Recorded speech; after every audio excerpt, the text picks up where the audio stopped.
देश की पारंपरिक खेती में सुधार लाने के लिए कई क्रांतियों का व्यापक और प्रभावशाली असर रहा है। जैसे कि हरित क्रांति जो कि अनाज से जुड़ी हुई थी, और पीली क्रांति जिसकी शुरुआत तिलहन का उत्पादन बढ़ाने के लिए हुई थी। आपको बता दें कि कश्मीर में एक ऐसी ही क्रांति है जिसके बारे में ज्यादातर लोग नहीं जानते हैं। ये है द पर्पल रिवॉल्यूशन। साल 2007 में विज्ञान और प्रौद्योगिकी मंत्रालय यानी कि ministry of science and technology ने अरोमा मिशन के तहत बैगनी क्रांति यानी कि पर्पल रिवॉल्यूशन की शुरुआत की थी। आज जम्मू कश्मीर के 20 से ज्यादा जिलों में लेवेंडर की खेती हो रही है, जिसके कारण किसानों की आय में पहले के मुकाबले 5 गुना ज्यादा बढ़ोतरी हुई है। जम्मू कश्मीर की जलवायु परिस्थितियां यानी कि क्लाइमेटिक कंडीशंस यूरोप जैसी ही हैं। शीतोष्ण कटिबंधीय जलवायु और हाई एल्टीट्यूड सॉइल ही इसे लेवेंडर की खेती के लिए उपयुक्त बनाती है। आपको बता दें कि लेवेंडर या लेवेंडुला एक सदाबहार पौधा है जिसे इसके एसेंशियल ऑयल के लिए काफी जगहों पर उगाया जाता है। इसमें एक बेहतरीन खुशबू होती है और सिर्फ अभी नहीं बल्कि माना जाता है कि एंशिएंट रोमन में भी यहाँ लोग नहाने में इसका इस्तेमाल करते थे।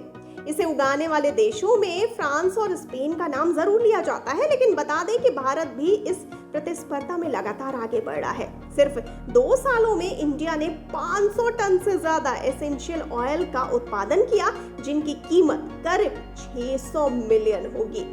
आइए अब जानते हैं लेवेंडर एसेंशियल ऑयल के क्या इस्तेमाल है। तो लेवेंडर से बने एसेंशियल ऑयल का कई तरीकों से इस्तेमाल किया जाता है, जैसे lavender massage oil, lavender incense, lavender face wash, lavender scrubs और लेवेंडर परफ्यूम्स।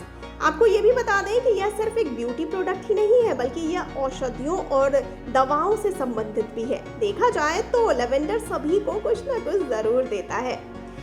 कुछ प्राणी ऐसे हैं जो इसका फायदा बिल्कुल भी नहीं उठा सकते। जी हाँ, हम यहाँ बंदरों की बात कर रहे हैं। यह लेवेंडर के पौधों को नुकसान नहीं पहुँचाते हैं, ये बस इसे सूंघते हैं, रिलैक्स होते हैं और चले जाते हैं।